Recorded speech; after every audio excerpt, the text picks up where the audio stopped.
我这边也查到了一些事情，我已经隐约能够看到玄机王宫背后的真相。或许你的身世跟这王宫的秘密息息相关，我们必须从这里下手。但是想要查清楚真相，还得求助一个人。你说谁？玉衡。他已经是这宫里的老人了。作为凤璇的影子，这宫里面发生的事情，他比谁都清楚。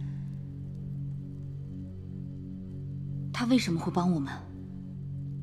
我与他有一个约定，只要我能帮他找到他妻女的下落，他便会在玄机王宫策应我们，尽量牵制住凤璇。其实你想查的事情和我想知道的真相没有什么区别，殊途同归。也许你我两人原本就是一条船上的人。你效忠于凤璇曲下，祸国害民，虐杀忠良，晚辈怎么配合你相提并论？是啊，是我受制于人，又能有什么别的选择呢？这么多年来，我一直被凤璇玩弄于股掌之间，并非是因为我贪图什么荣华富贵、锦衣玉食，只是因为我心里有一个结，一直系在那儿，而能帮我解开这个结的，只有凤璇，因为只有她知道我妻女的下落，只有她。前辈，你在找凤琪和凤无名？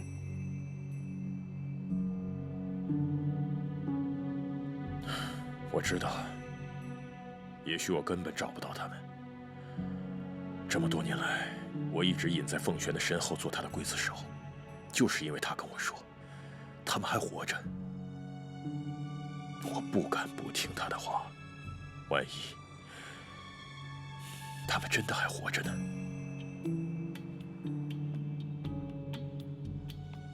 前辈，你的女儿应该还活着。所以，他怎么会根本不知道自己的妻子已经死了？玉衡是玄机国紫披峰的首领，兼有护国之责。凤琪怀胎8月的时候，传说扶风雾海那边海兽肆虐，生灵涂炭，玉衡断然不敢坐视不管，便领兵南下前往雾海。结果，他错过了自己孩子的降生。是啊，等他回来的时候，已经是5、6个月之后了，而凤琪和他的孩子都已经不见了。此时凤璇已经成为玄机的兴亡。这一切，一定是凤璇为了得到王位所为。凤琪的死肯定跟他脱不了干系。他也是这么想的，可是他万万没有料到，这个凤璇除了对玄机的王座执念颇深外，对他也是念念不忘。自此以后，凤璇便以他妻女的下落、生死性命来要挟，逼玉衡留在他的身边。这玉衡虽然位列10胜，却与玄机早已立下契约，只要凤璇还待在王位上1天，他就必须听命于他。玉衡，难道就这么相信他吗？不是我要相信他，而是我不能丢了这个念想。快20年了，其实我早就不再幻想他们还活在这个世上，但是我不能断了这个念想，我连这点寄托都没有。我活在这个世上，还有什么意义呢？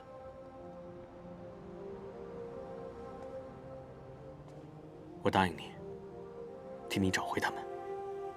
只是到关键时刻，还请前辈务必配合我的行动。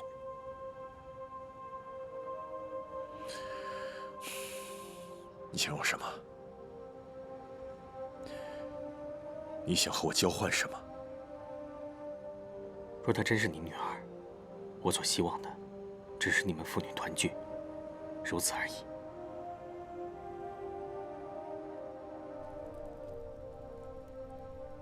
说起来，这玉衡也是可怜之人。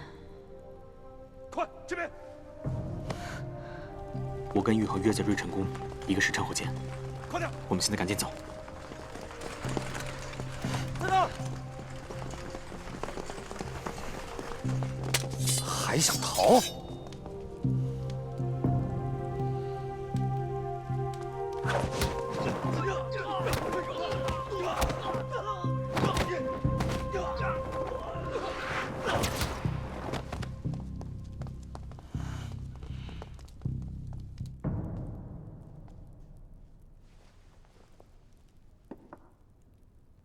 这些香存了些年头，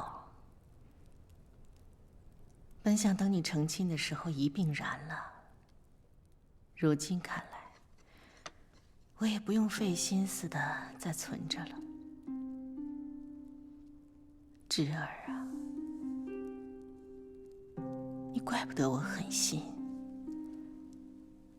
也怪不得凡儿害你。要怪，只能怪你生在玄机王室。从你一出生开始，你就应该知道，这条路上只有你死我活，万中存一。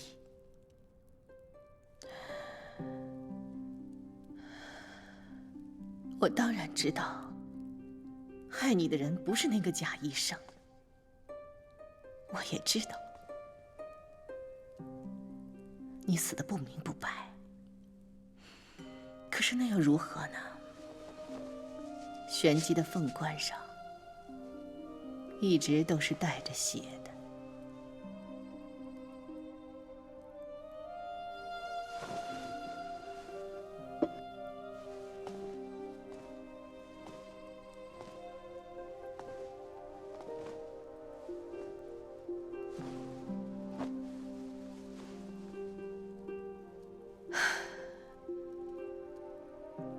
你是我10月怀胎生下来的亲生骨血，我怎么会真的想看着你死呢？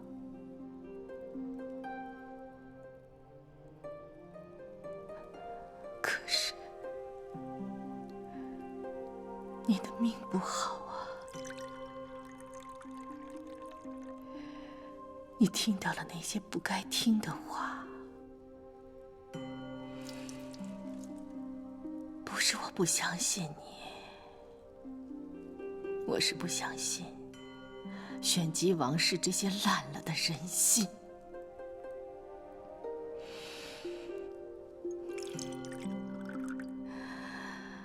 王位只能是一个人的。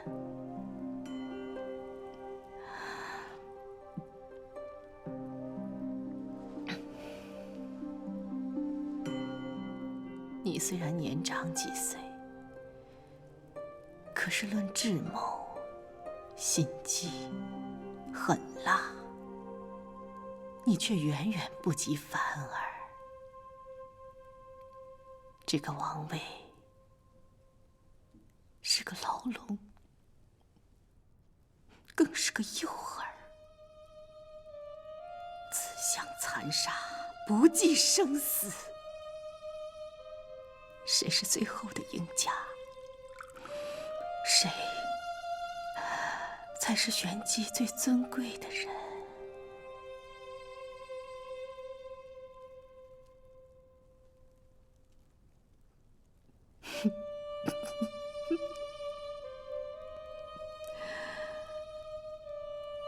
你应该庆幸，跟你竞争的只有一个凤静凡，否则你恐怕早就出局了。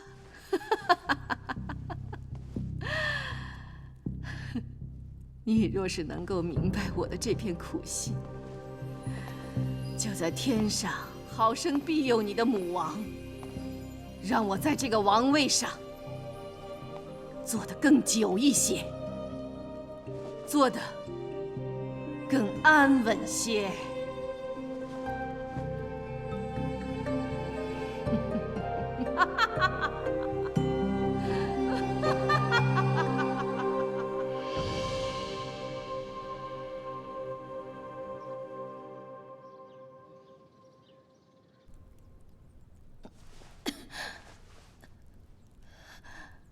到底是怎么回事？说。上有倾血，下有浊血，表里皆到底得的是什么病？是邪毒之兆。胡说！玄机女王永远不会中毒的。陛下错了，都是肉体凡胎，就免不了邪毒伤身，生死祸福。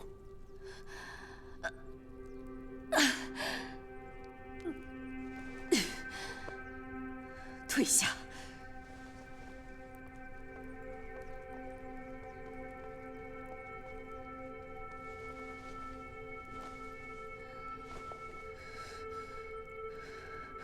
我有玄机荣凤内丹护身，5周之内，没有什么毒可以伤得了我。都言荣凤内丹奇效可居，可传闻有几分是真，有几分是假，想必陛下比我还清楚。再说了，穹苍的毒，也绝非寻常药物可解。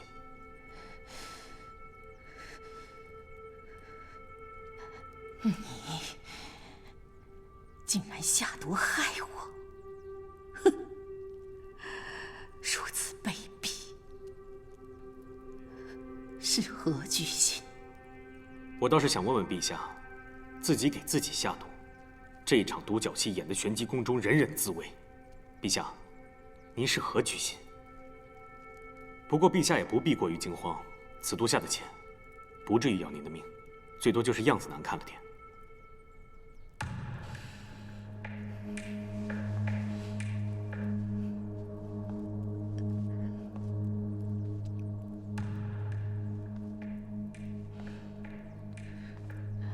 你是皇城的太子，5州未来的君王，你不该做这样的事情啊！串通奸人谋害玄机女王，这要是传到皇城里，你的父皇会治你的罪的。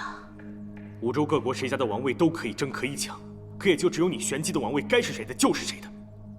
要是皇城知道如今玄机的异动，知道熔岩晶河即将断流，知道王座上的人本不该是你，那我想请问，该被治罪的人是谁？您该不会认为我会放任着你们陷害我的人而无动于衷？傅瑶是我看得比命还重的人，他的一句话抵得过你们玄机的10万金戈铁马。倘若今日我连我自己所爱都护不住，明日我又怎能护得住5州？陛下，您是个聪明人，应该猜到我的心思了。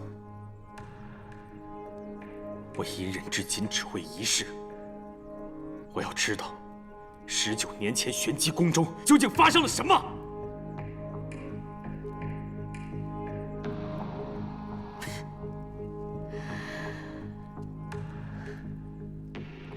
你休想！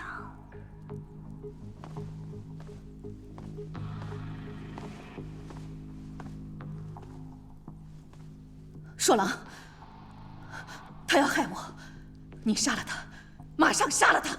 我只要知道真相。你赶紧杀了他，马上！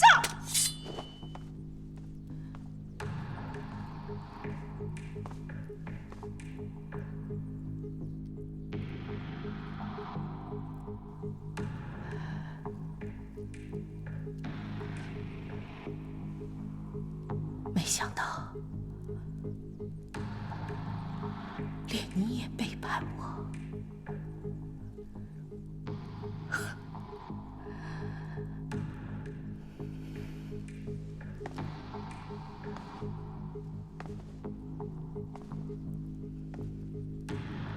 你杀了我吧，与其被他们暗害毒死，倒不如今日就让我死在硕郎的剑下。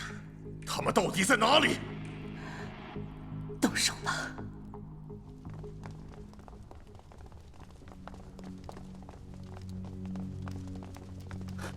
让开！公主，您不能进啊！此贼女武功高强，若您受了伤，该如何是好？此女罪大恶极，奉女王之令，现在尽快出去！你竟敢拦我！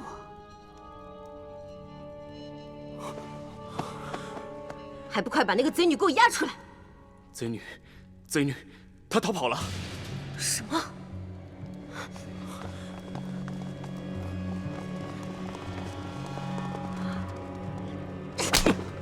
你们这群废物，连个人都看不住吗？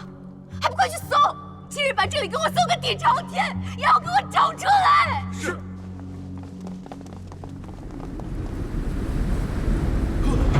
不二，住手！师尊，谁也别想伤害扶摇。师尊为何不可？他就是一个贱人！你可知违抗我，适河下热。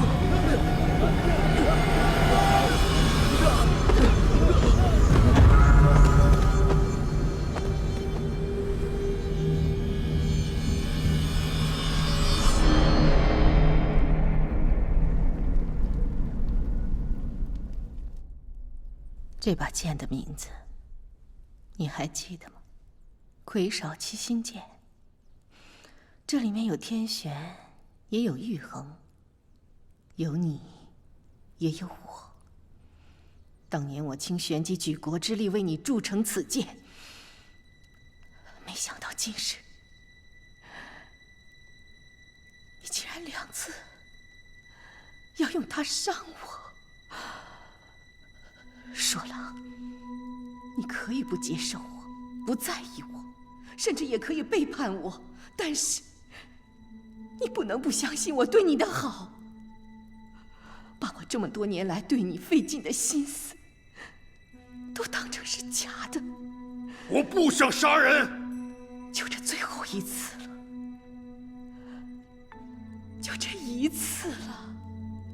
只要你杀了他，我答应你。你想知道的一切，我全都告诉你。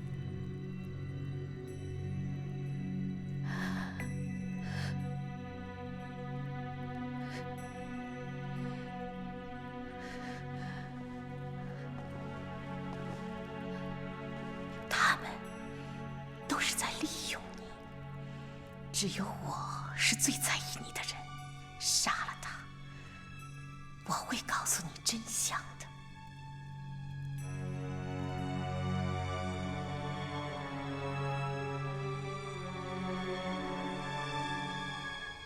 怕是已经晚了。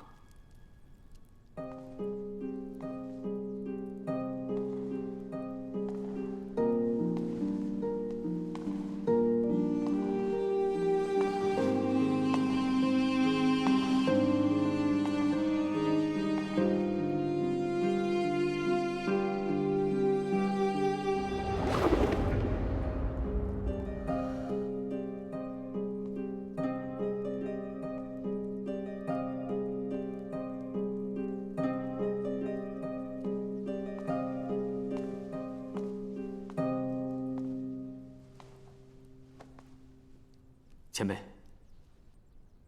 您仔细看看，扶摇应该就是您女儿。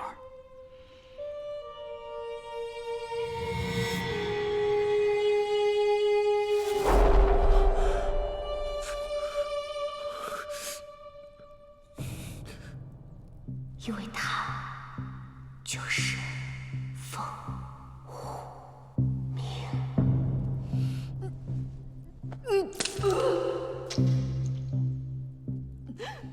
他说的到底是不是真的？是不是真的？告诉我，我的妻子还有我的女儿到底在哪儿？我跟你这么多年的情谊，竟然比不上外人的3言2语吗？胡说，谁不会呀？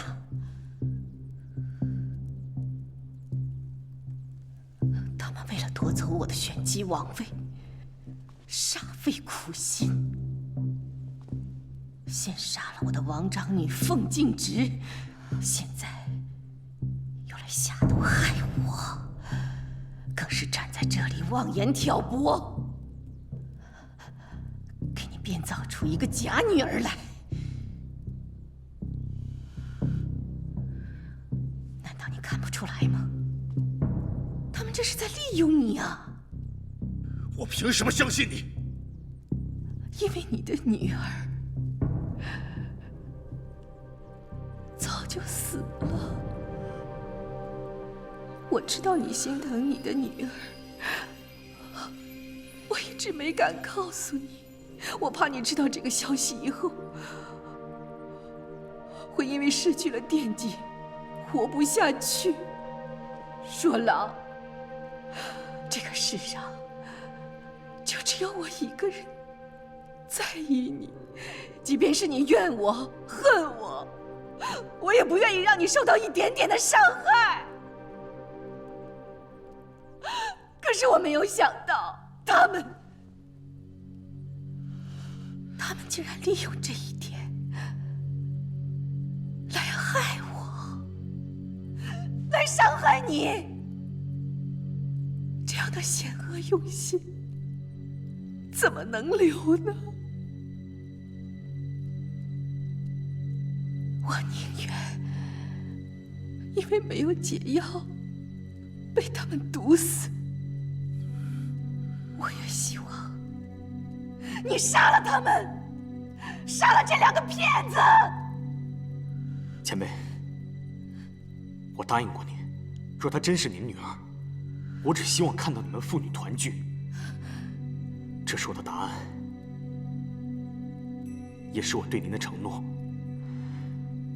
事到如今，您可以选择信或不信，但我必须先提醒您，只要我在，就没人伤得了扶摇。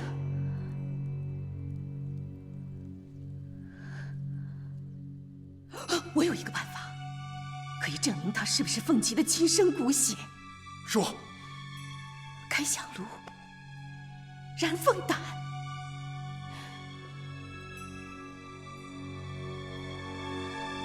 古法验亲。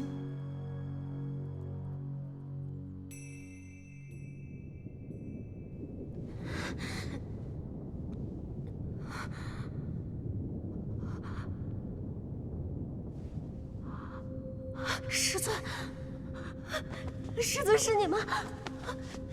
师尊，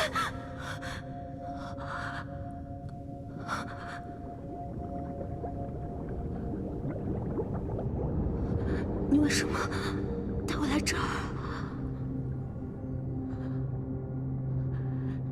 师尊，我求你帮我一个忙，一个小忙，你帮我杀了扶摇，你帮我杀了他。你不也是想杀他的吗？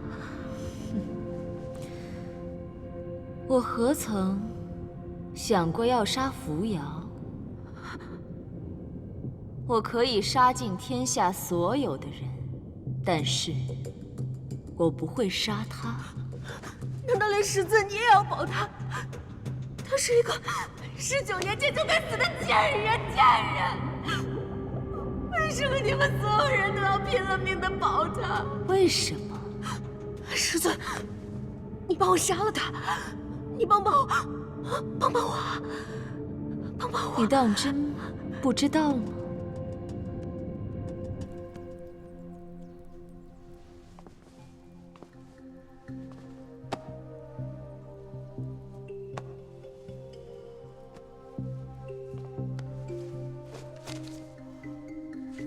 玄机古法有训，王族血亲查验之时，当取2人的青丝云鬓，放置到染过凤胆的阴骨里。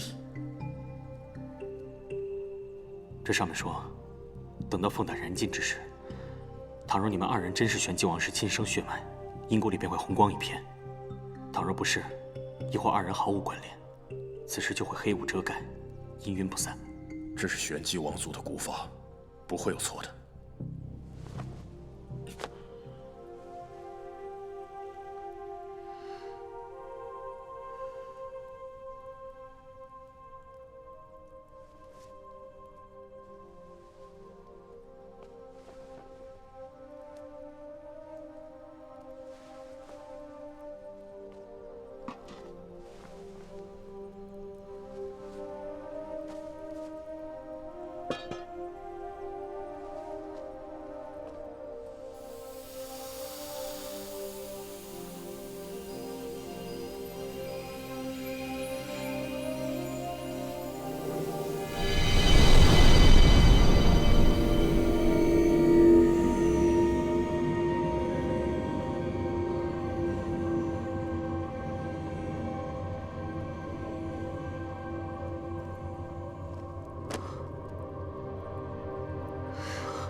你们竟然骗害我的硕郎！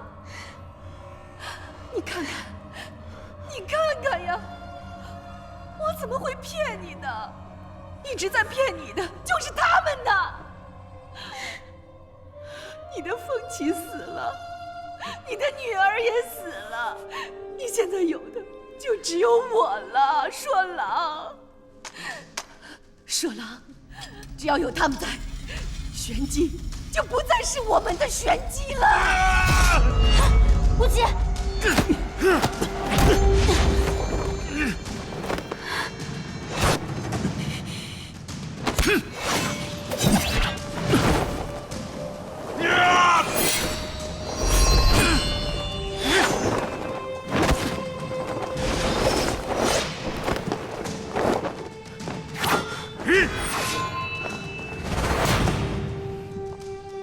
我告诉你，在月卓渊的底下养着一只祥瑞火凤，只有带着凤凰灵性的玄机皇储，才能召唤它出现。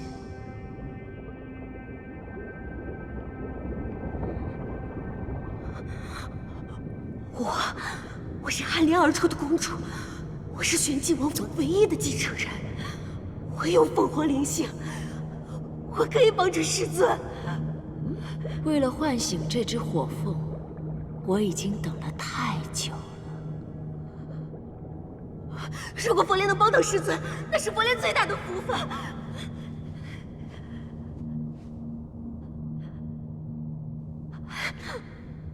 只要师尊如愿攻城之后，务必帮我杀了那个扶摇，他不能活着，他必须死。扶摇，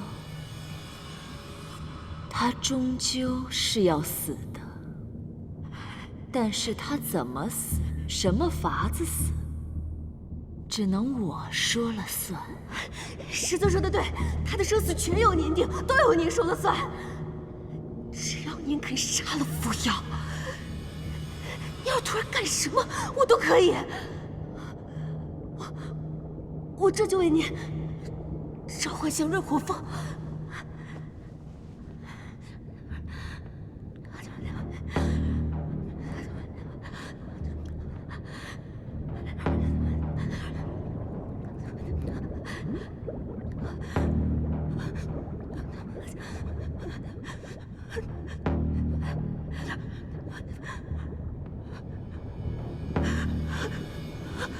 快出来！快出来！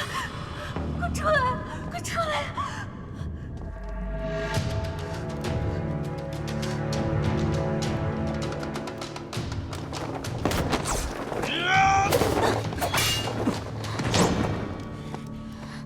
小子，你和谁抢王位，我不在乎，能不能帮忙，我也不强求。但是，你这是骗我、利用我，你这就是找死！前辈，您当初在穹苍学艺的时候，可曾听闻过月卓渊的凤凰到底在看守着什么？你想说什么？玄机王座上的人若没有凤凰灵性，压制不了月卓渊的话，届时火凤凌空，大患将至。承受灭顶之灾的可不只有一个玄机。你到底是谁？我是谁不重要，重要的是您得知道，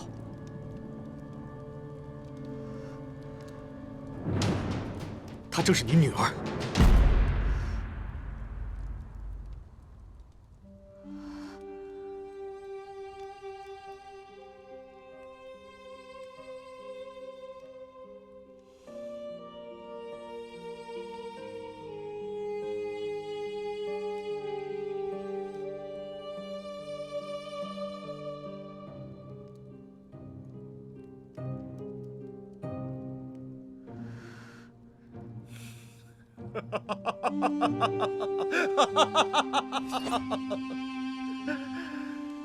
骗我！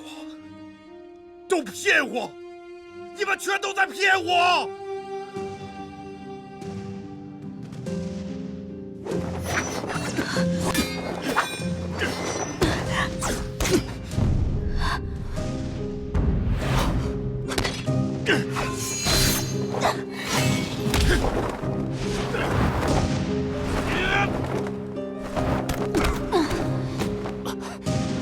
不要！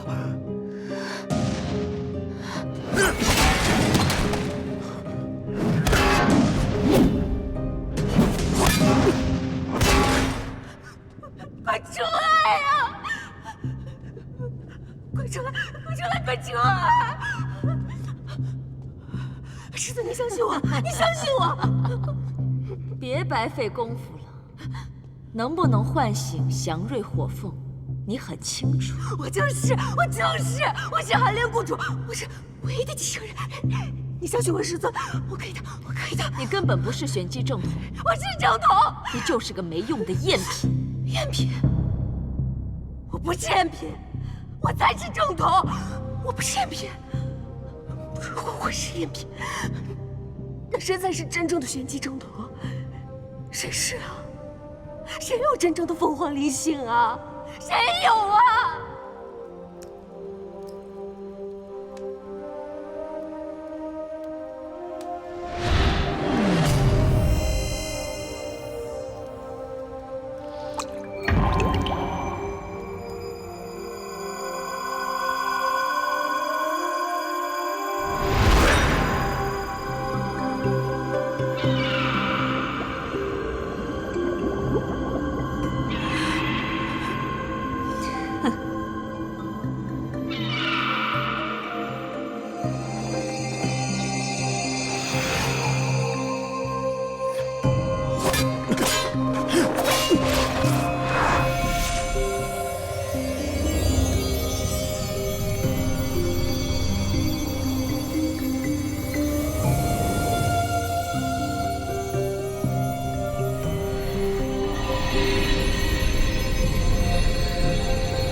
丫头的封印又被开启了。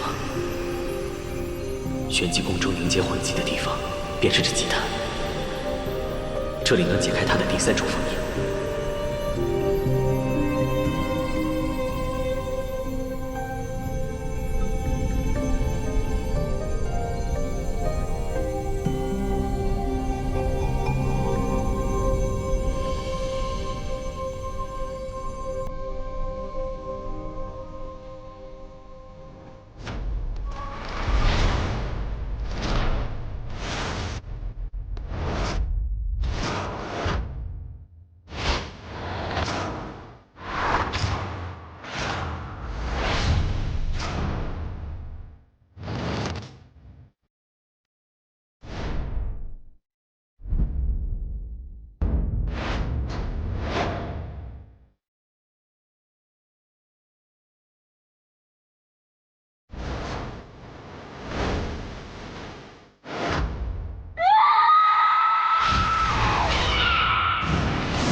真正的玄机正统出现，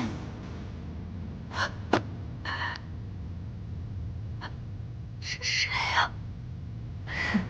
是扶摇。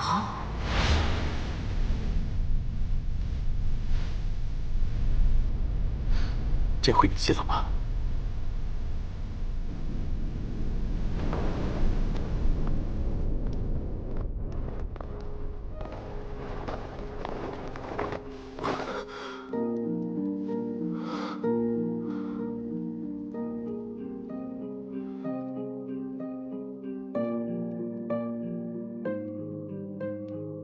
玄机灵凤，浴火而生。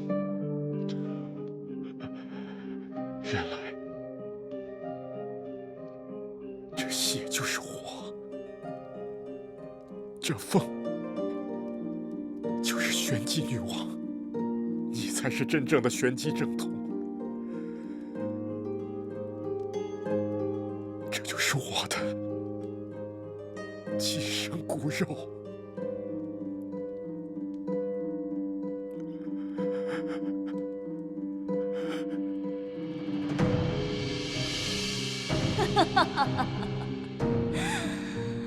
我终于等到了。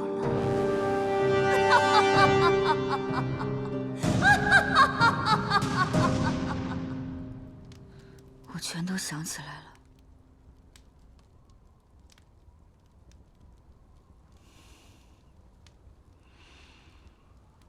我原本是出生在这座玄机王宫里，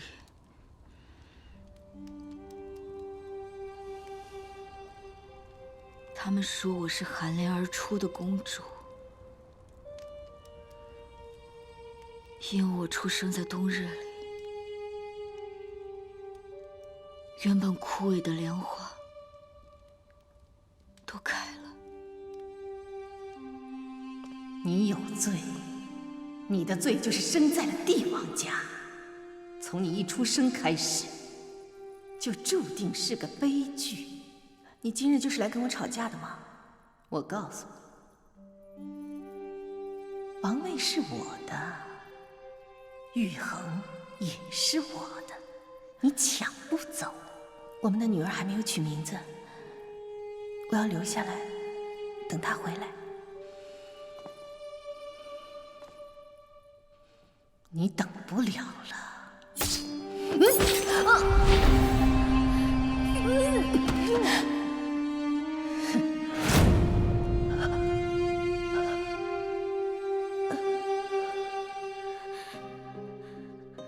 救我的人叫徐婉，她是母亲的贴身侍女。后来我才知道，她为了躲避宫中的搜查，带着我在这加强的密室中待了整整7日。她告诉我要忘记自己的身份，从今往后我叫无名。后来徐婉被发配到冷宫，就是新来的那个婉妹子。所有的苦活累活都是一人承受。开开。尽管活得很艰难，他却用尽了心思把我藏起来，护我周全。你要是还想藏着那个小……为了保守这个秘密，忍受那些人不堪的屈辱。从了我吗？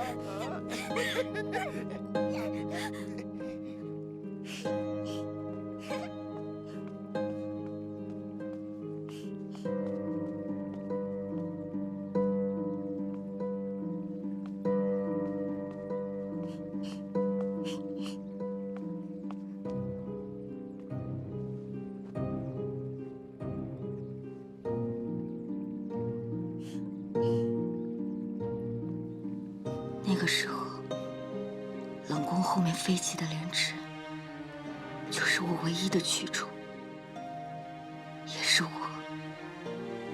唯一能放下防备的地方。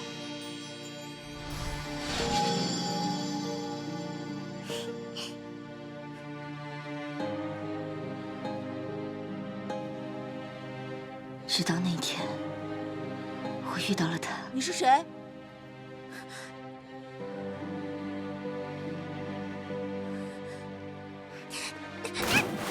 他比我见过所有的人都好看，比我见过所有的莲花都干净。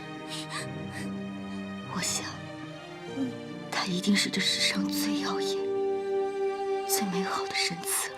怎么样？你没事吧？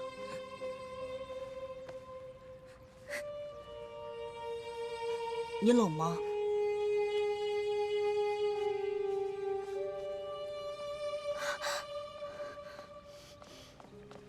啊！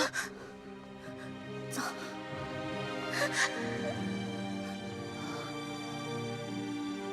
我不知道那样快乐的日子有多久，也许是一瞬间，也许是一辈子。但是我知道，是他给了我希望，是他让我知道这世界还有些美好的事情值得我咬牙活下来。这是什么呀？这个叫做玄灵针叶，我从小就带着。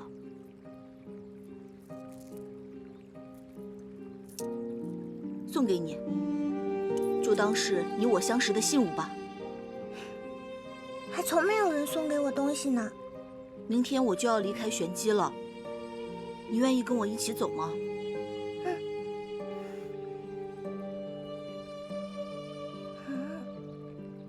这是什么意思？我想走，可是我舍不得婉仪。那便带着她一起走。太子殿下，我要走了。说好了，明日天亮的时候，你们在这里等我，咱们一起走。他说要带我走的时候，我真的以为黑暗的日子就要结束了，没想到那个违约不来的人，竟然是我。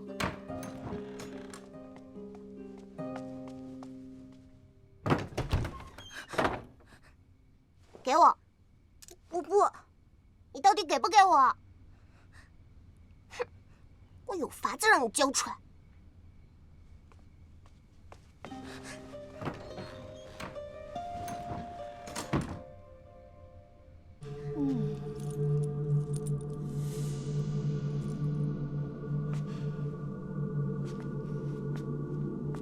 把那个孩子藏哪儿了？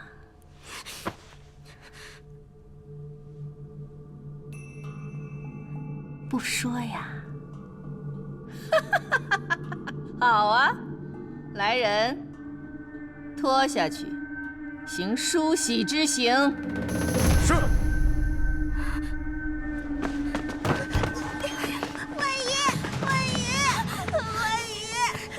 你怎么出来了？陛下，我求求你，他还是个孩子，我求求你饶了他一命吧！我求求你，我把他给你，我把他给你，我求求你了，不要再欺负婉仪了，我求求你了，不要再欺负婉仪了。他还小，我求求你了，求你了，一并拖下去。是陛下，陛下，无名，陛下。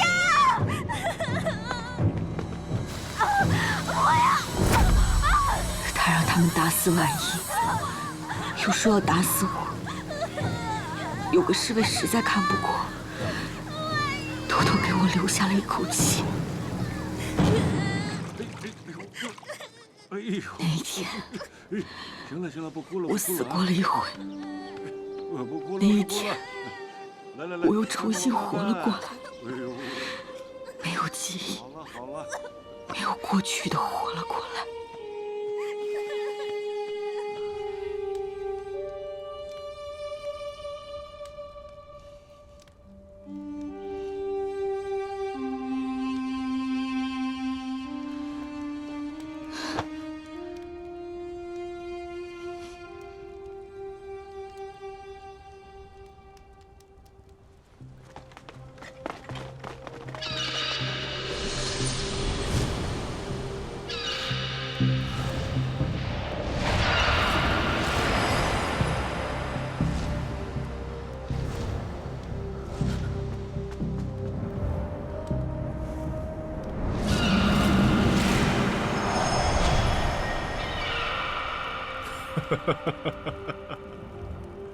怪我，都怪我，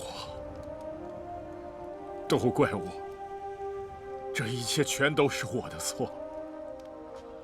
如果不是因为我，怎么会让你受那么多的委屈？怪我，全怪我。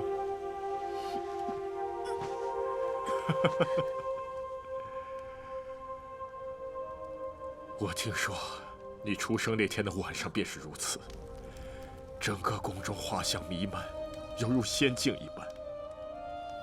我还听说，你一出生便会笑，你一笑，这花开得更盛了。可惜，可惜呀！这一切我都未曾见过。可这都怪谁呢？倘若当初我不是贪慕一个虚名，抛下你们母女，你们娘俩怎么会受尽如此折磨？什么苍生，什么天下？如果一个男人连他的妻女都不能护其周全，他即便是做了英雄，又能怎样？啊！我枉为人夫，我枉为人父啊！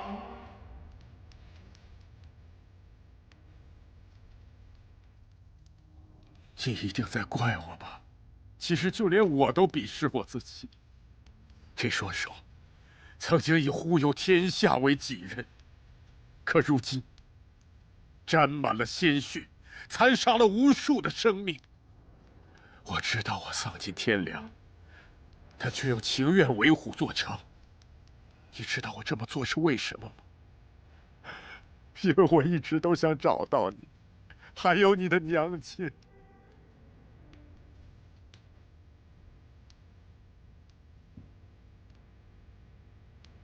你想寻我？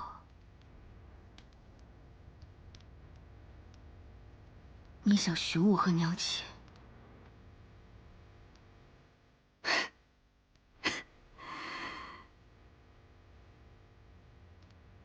你知道我这辈子最遗憾的事情是什么吗？我没见过我的爹娘。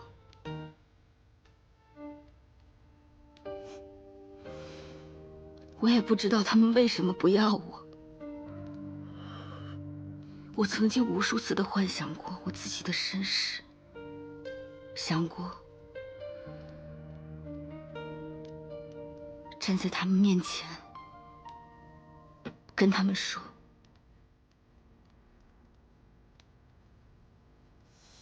你们的女儿长大了，女儿没给你们丢人。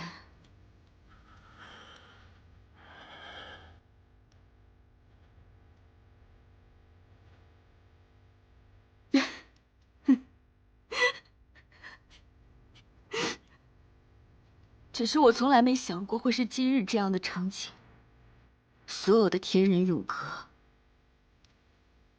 骨肉分离，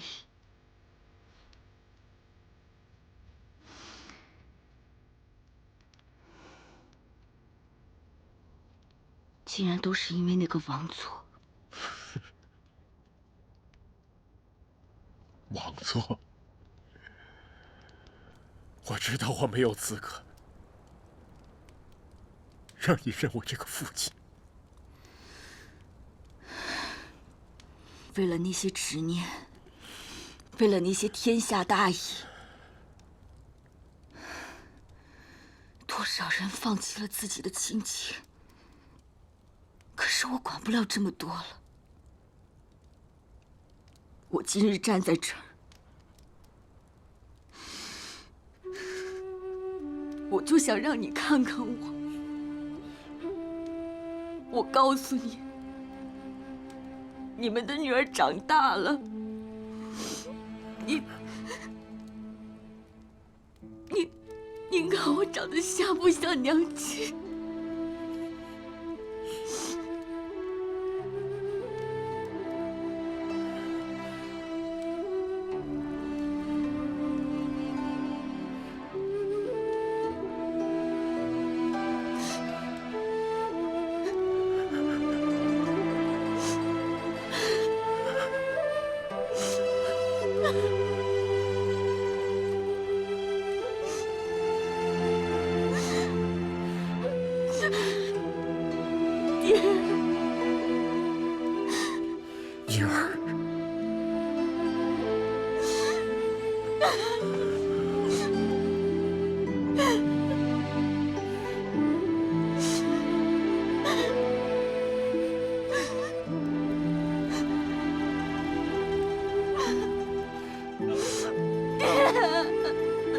我的女儿，把这个妖女给我拿下！妖女蛊惑人心，就连无极太子也被她迷惑了。拿下！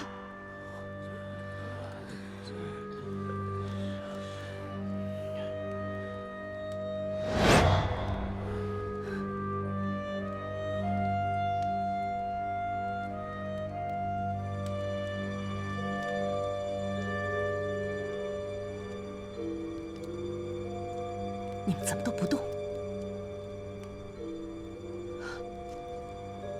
抗旨不遵，你们这是死罪！玄机女王，浴火凤凰的传说大家都知道，唯有带着凤凰灵性的玄机正统，才能重开祭坛，召唤月灼火凤。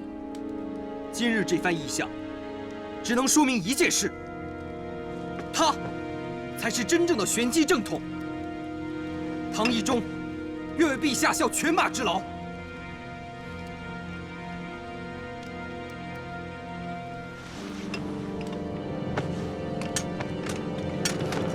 愿为陛下效犬马之劳。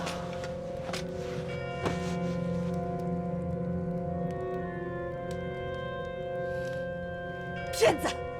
骗子！你们都是骗子！你只是为了夺得我的王位，不惜编造一切阴谋。无极太子，你是要亡我玄机吗？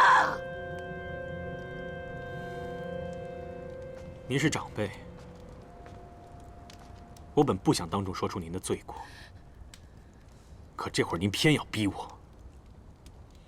诸位听好，这些年凤玄作恶多端，罪无可恕。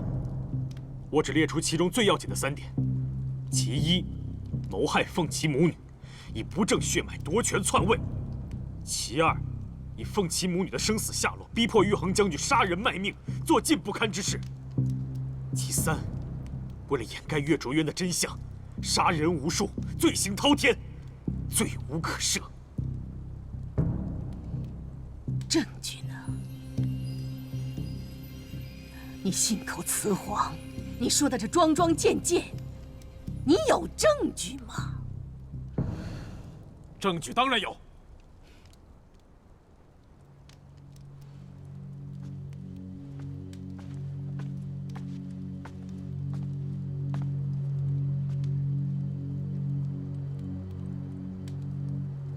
二姐，还记得我吗？凤舞，你不是早就死了吗？你是想让我印证刚才无极太子说的话，还是想让我帮你数数其他的罪行？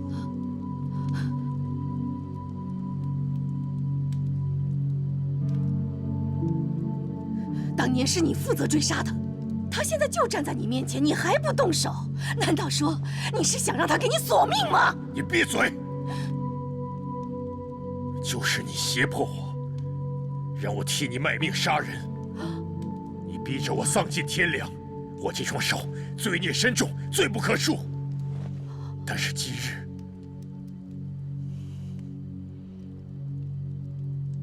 我找到我的女儿了，这一切，我们可以做一个了结了。顺郎，我告诉你，方琦死的时候，他就像一只没有用的蚂蚁，一声不吭的就倒下了。是我夺得了王位，我还拥有了你，我才是真正的赢家呀，硕郎，硕郎。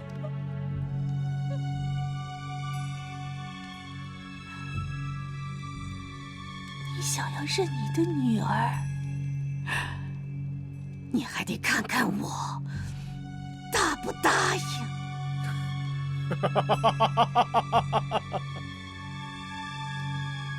不就是死吗？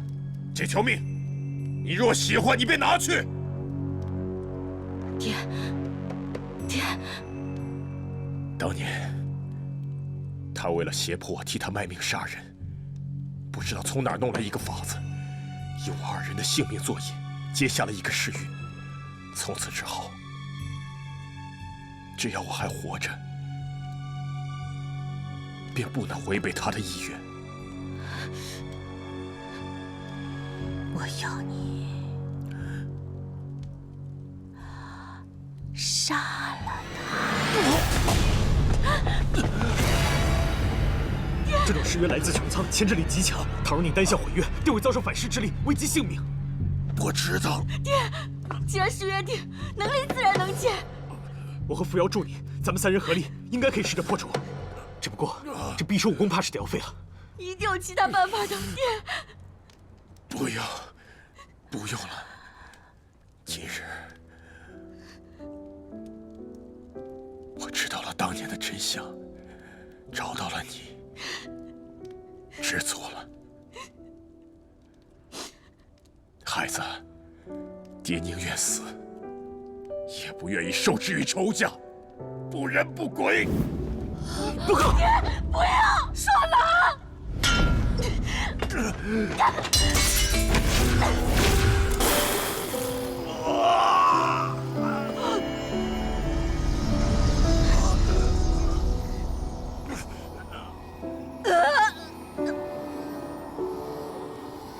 为了一个死人，你值得吗？他一直都在我的心里，一直都在。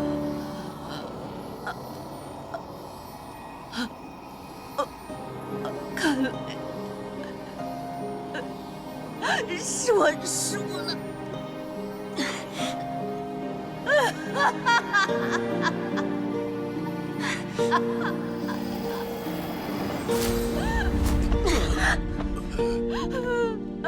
天生北斗，其二为天选，其五为玉衡。玉衡连针，化气为球。自古连针最难辨，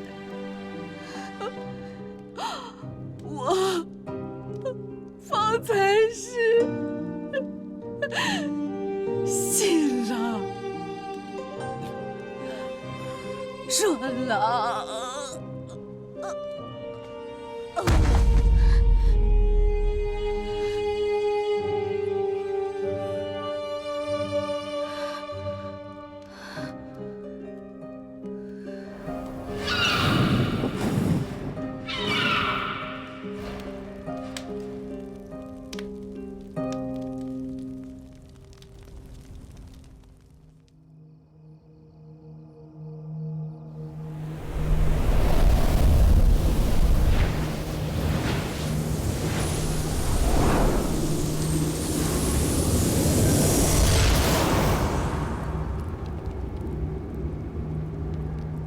您看到了吗？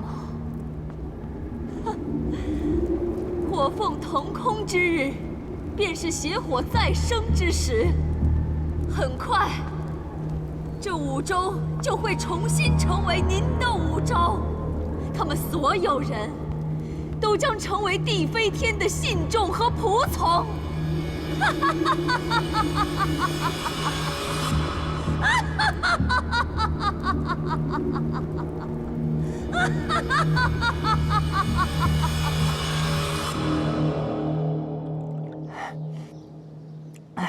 哎，芙瑶姐终于找到她的亲生爹爹了，而且还是公主哎！哎，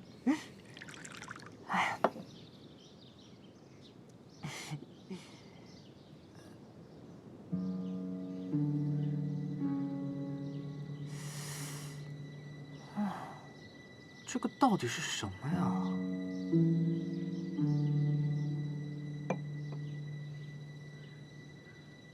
这得从月卓渊说起了。据传那里守了一只祥瑞火凤，镇压了上古邪祟之物。啊，邪祟之物？总不能是吃人的魑魅魍魉吧？你听过邪火地飞天吗？你说的是那个1000年前祸乱穹苍的罪人吗？嗯。哎，这我小时候听我爷爷说过。他说当年穹苍大战，祸乱人间，弄得民不聊生。但是最终呢，邪不压正，大家齐心协力才把它消灭掉，于是才有了今日的五州，是吗？这些官样文章上的说法都已经避重就轻了。当年地飞天邪火冲冠，叛军无数，当时的五州根本无力与之抗衡。那这个战局是怎么扭转的呀？一个妄图血洗世间所有生灵的邪火，即便是丢了肉身，只要它的残尸还在，就随时有可能危害五州。这么厉害？当年长青子为了能够彻底消灭邪尸，将其邪尸一分为二，再用其毕生之力把它封印住。一分为二，那残尸不是还在吗？就没什么办法把它彻底消灭吗？没有办法。这世上没有任何东西可以彻底消灭残尸，但只要能够阻止它合二为一，这地飞天就不会有机会危害人间。对啊，也是啊。你说把这2半残石让他们天各一方，永远碰不到一起，不就没事了吗？所以长青子把他们封印在穹苍的无念山和玄机的月卓渊，也就是五洲的至高之巅和至深之理。那你是说，这个月卓渊的大凤凰，看守的是那个地飞天的蚕食啊？一半的蚕食。在以往，凤凰凌空后，很快就会回到月卓渊去。只要蚕食在，谁都不能掉以轻心。但是这回怎么了？月卓渊的异动不但没有消停之势，反而还愈演愈烈。啊！但是，扶摇姐她的确是能够镇压住凤凰的玄机正统，这事儿应该跟她没有任何关系吧？啊！我担心，现在的种种异状，是因为蚕食之力已经按捺不住了。怕是无念山的那般蚕食，现在已经蠢蠢欲动。其实我觉得你不用那么担心，太子。你想啊，穹苍圣殿还有那么多的师傅呢，而且他们个个能耐那么大，就算他跑出来，也能把他镇压住吧？好，那我先进去看一下扶摇。好。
小的时候，我就明白一个道理：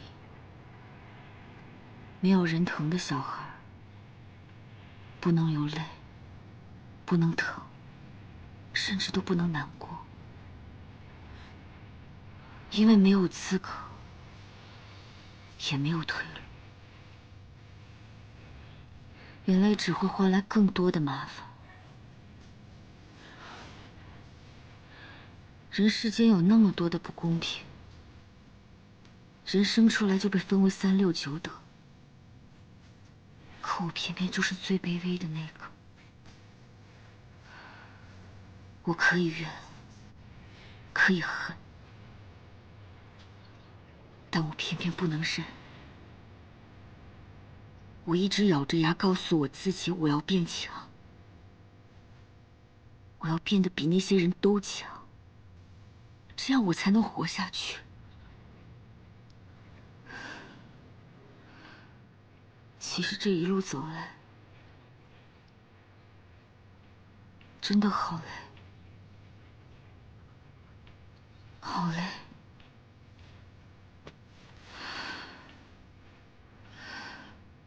现在你有我在啊，有我在，无论是谁，都不能抢走你的东西。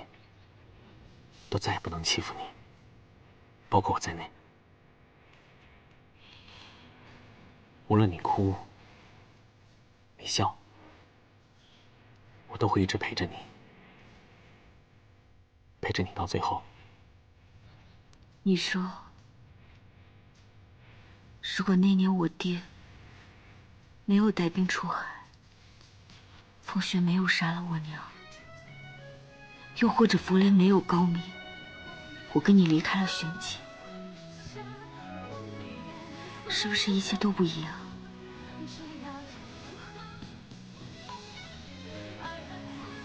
都怪我，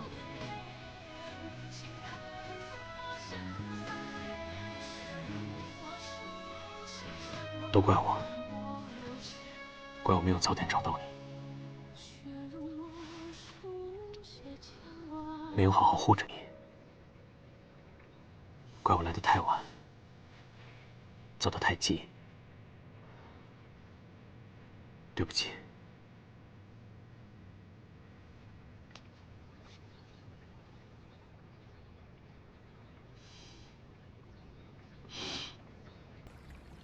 不怪你。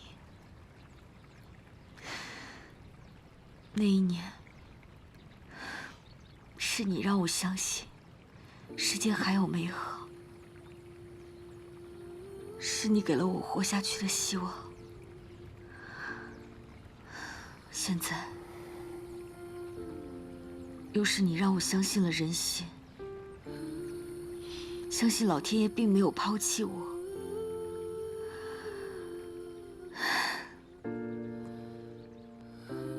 我以前总是抱怨，苦难的命运为什么这么不公平？现在我反而感谢那些苦难，让我变成现在的样子，是为了遇见你。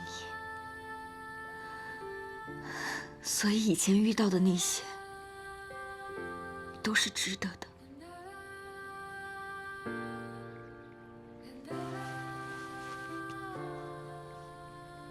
我愿意用这一生陪你一起到老。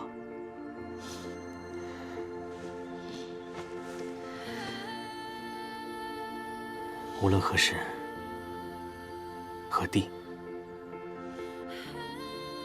皇天厚土，永不离弃。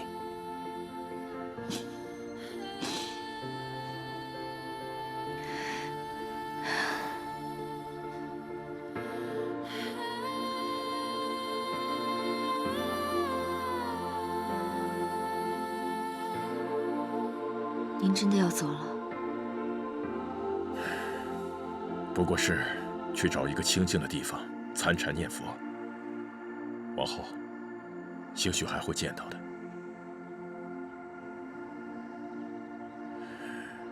我是个双手沾满脏血的恶人，如果能在佛祖面前祈求到一个赎罪的机会，那应该是我今生最大的造化了。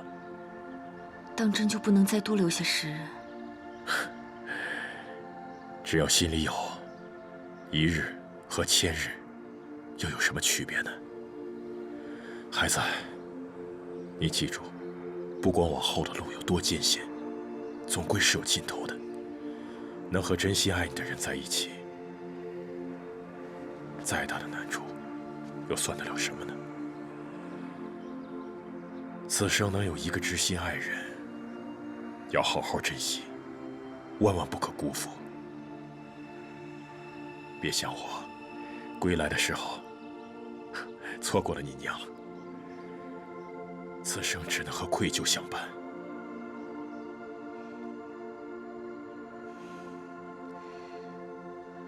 朔吹飘夜香，繁霜自晓白。玉衡指梦多，祝星河历历。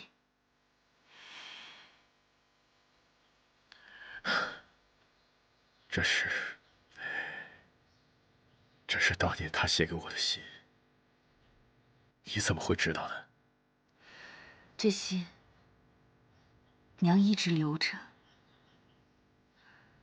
后来，是婉仪交给我的。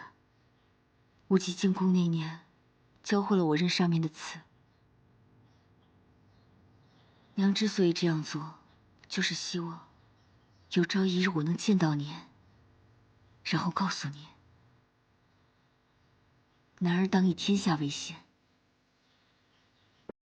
他不怨你，也不恨你。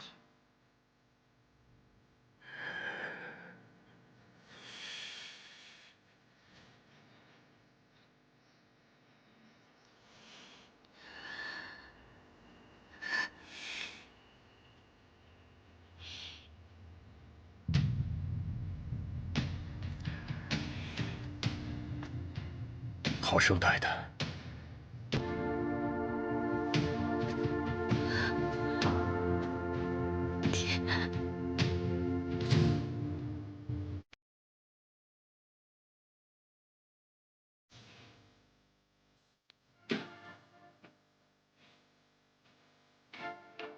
对你爹来说，这座王宫只剩下伤心和愧疚。他有他的心愿，有他的割舍和不忍。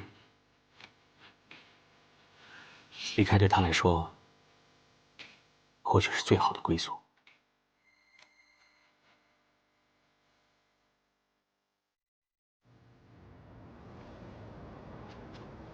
慢点儿，当心别摔着。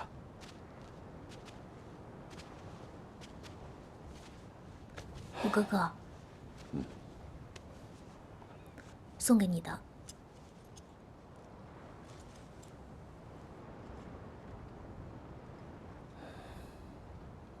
以后别再绣了。你是不喜欢吗？还是嫌我绣的不好看？还是花纹不好看？那我现在就拿回去。我没有嫌它不好看，我喜欢。你看，你不擅长做这种绣花活，又干嘛为了我要委屈自己呢？你看看这手，这手都扎成什么样了？疼不疼？不疼。以后别再绣了。我听你的话。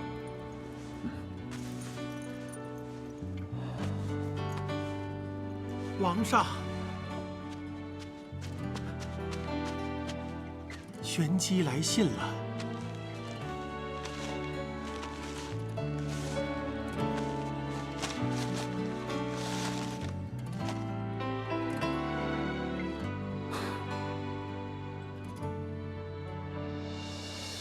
扶摇他已经查明了自己的身世，马上就要在玄机继位了。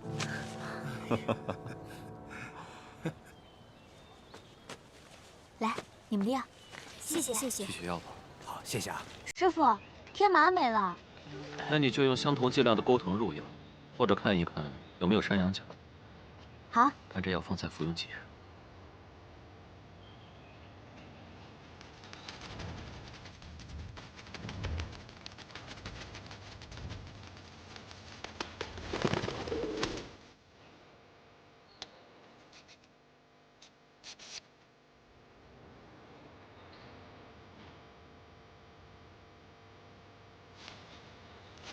哎，感谢神医，感谢小神医了。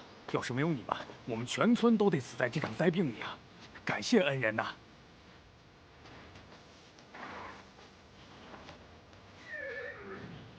月儿，我要离开这里一趟，去玄机。什么时候走？什么时候回来？我立刻就要动身。至于什么时候回来，我还不清楚。如今，你的顽疾已无大碍，就算没有龙鳞甲，也不要紧，只要当心别招风寒就好了。我走了之后，你可以离开这里，去任何你想去的地方。我没有什么想去的地方，也没地方可去，留在这儿挺好的。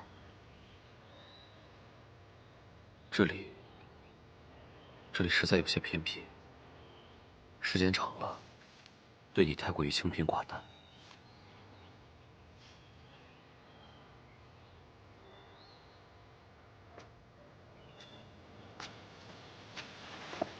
可是他们需要我啊。从小到大，一直都是别人照顾我，我也从来没有想过，会不会有一天我反过来照顾别人。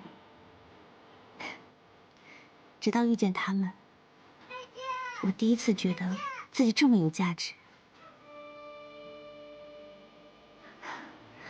有很多药材还没有备齐，还有半数的村民没能彻底痊愈，所以我想留下来。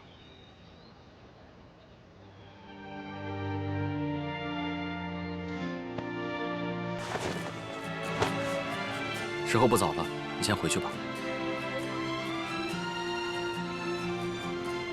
哎，等你回来的时候，这河里面的大头虾该肥了。好。啊？红锦虾球。等我回来，你做多少，我吃多少。撤。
请加观礼。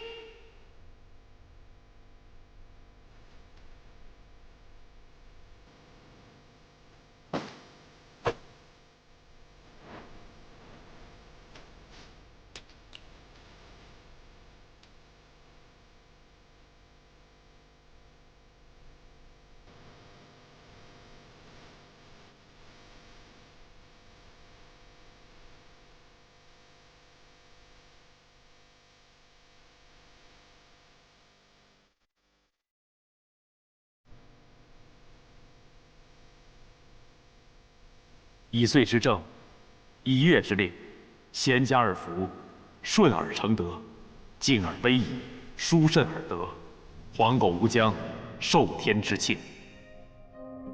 承天之修，受考不忘，王叔之言，扶摇谨记。授权杖。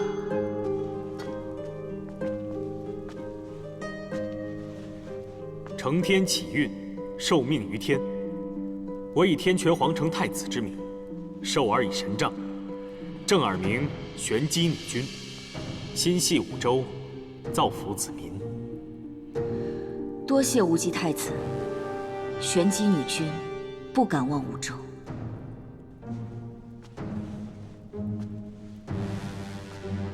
天权愿与陛下之玄机永修同好，如何？容我想想。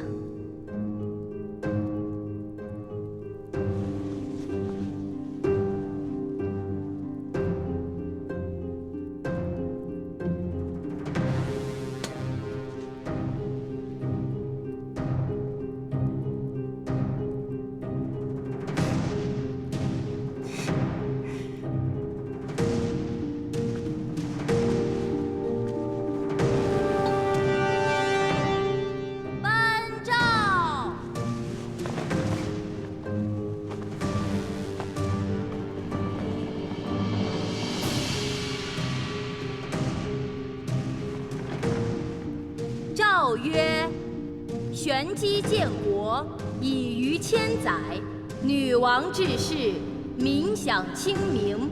今有奉事，天命所归，至德配天，化吉草木。臣敌感佑，玄狄诏告，王凤正位，玄机作长，皇天厚土，福之佑之。钦此。